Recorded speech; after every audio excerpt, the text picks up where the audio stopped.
Yo, let's talk super Easter eggs. Recently, I've been thinking about what Treyarch might be giving us after not getting anything for Black Ops 6 in terms of Easter egg rewards. And I think Kevin Drew, the director of Zombies, may have hinted at it already. He was recently asked about adding more tier rewards in cursed mode during the latest dev talk, and at the end of his answer, he said something that was really interesting. Will you ever add more incentive to use relics past the tier 3 rewards in cursed, like a tier 4 or 5? There are no current plans to add tier Yeah, so that doesn't really matter, but this is where the interesting part is. That is also something we're looking at, is rewarding players for just finding all the relics across the game once it's all done. It stood out to me because we're going to be getting a super Easter egg system based on relics possibly, which would go beyond anything that we've ever seen before, obviously, because we didn't have relics before.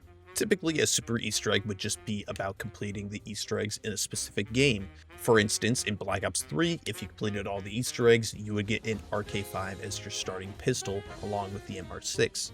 There was also Black Ops 1, Black Ops 2, Black Ops 3, Cold War, Infinite Warfare, and World War II all had super Easter eggs with different rewards. I thought Advanced Warfare had one too, but I couldn't find anything either, so it didn't really exist. Or it wasn't like a true Easter egg where it had like a reward that benefited later games. So obviously with Kevin Drew saying that in that video, I think this year is going to be a little different. I think this time we're going to get a little bit more advanced. Instead of just getting one super Easter egg reward, I think we could be getting multiple tiers, like tier 1, tier 2, tier 3. And I'm going to break down how we might be able to obtain each tier and what they could be rewarding. And I also do want to say this is very speculative, and it's also possible that you might be able to unlock certain tiers without unlocking others. Tier 1. I really think this is going to be the most straightforward tier. You would get it by just completing all of the Easter eggs on Black Ops 7. I think the reward will be probably something as simple as a legendary tier starting weapon. They could expand on this by maybe allowing multiple loadout weapons, but I think tier 1 will be something similar to Cold War.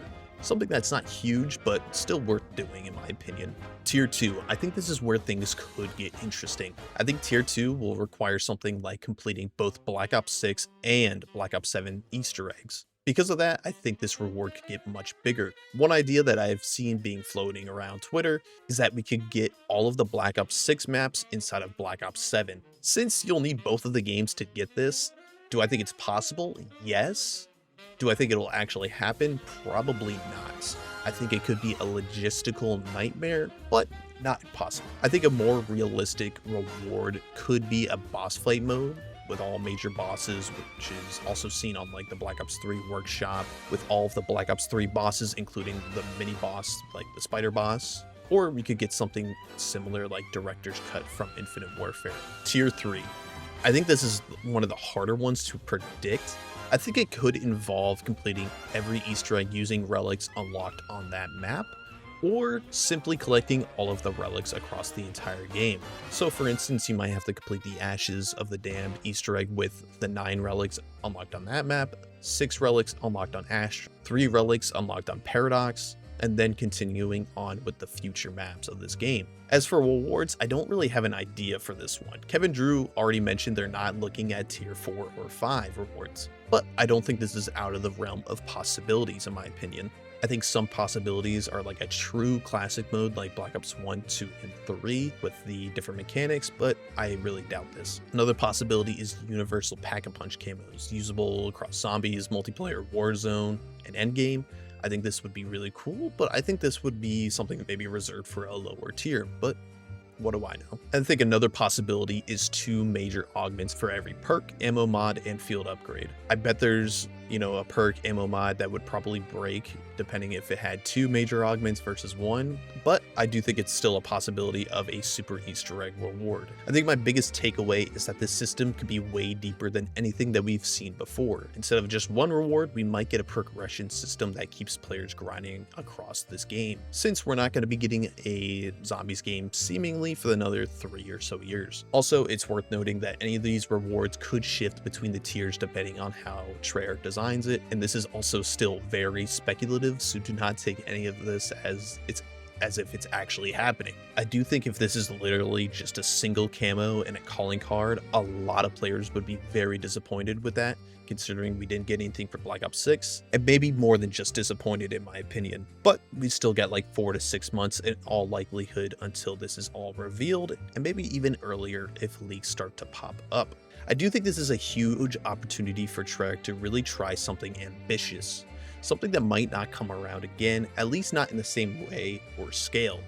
Right now, I think players are expecting something on the level of Director's Cut from Infinite Warfare, if not even bigger. Even if it's not something as insane as a Mephistopheles boss fight from Infinite Warfare, I still think the community would be really happy with a reward system that actually benefits the player for a long-term period. What I mean by this is something that adds meaningful rewards, gives players a reason to keep coming back, and most importantly, makes the game replayable for years. So instead of just adding a one and done super Easter egg reward, it becomes a system that continually adds value to the experience. So instead of just adding a one and done super Easter egg reward, it becomes more of a system that continuously adds value to the experience. Because at the end of the day, that's what made things like Director's Cut so memorable. It was about how it completely changed how you could play the game afterwards. But I'm not the most creative when it comes to rewarding ideas. So if you have any concepts you'd like to see, let me know in the comments. I definitely would be down to respond to how realistic they are to implementing for each of the tiers. But yeah, I'll see you in the next one. Take care, everybody.